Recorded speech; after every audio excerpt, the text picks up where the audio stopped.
guys, mayong adlaw sa tanan sa mga nakalantaw sa atuang video. And reminders lang guys nga si Boss Doy never naga-chat sa inyo ha, mga yugload, mga yug Gcash o unsa pa nang ginapangayo din ha. Kung na magaling mo chat ninyo, scam na siya, ayaw ninyo na siya og tubayi. Okay, idritso og block ng account ka na sige chat din ang mga yug Gcash, mga yug kwarta kapalit sa atuang numero. Ang atuang numero guys ginahatag libre diri sa atuang account.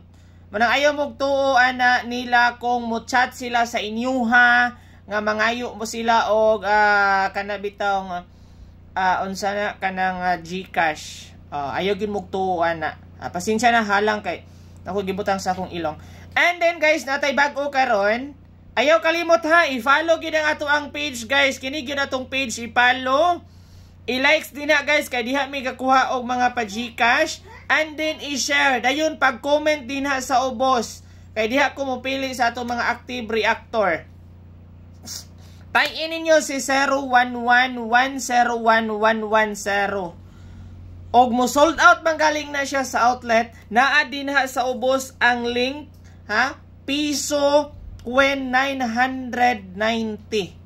990 guys, almost 1,000 ang piso na din ha sa link. Okay, kana nga link i-click niyo na siya, i-click niyo na siya pag register mo din ha kay wala na i-sold out din ha guys.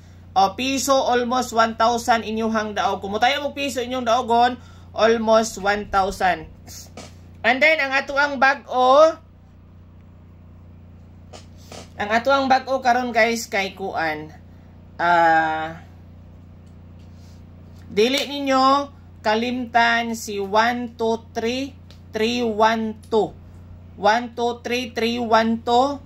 Dayon basin motuwad si 398 or 369. Kana lang siya. Ayaw kalimot ha, i-likes kanang page din na, i-follow or i-likes.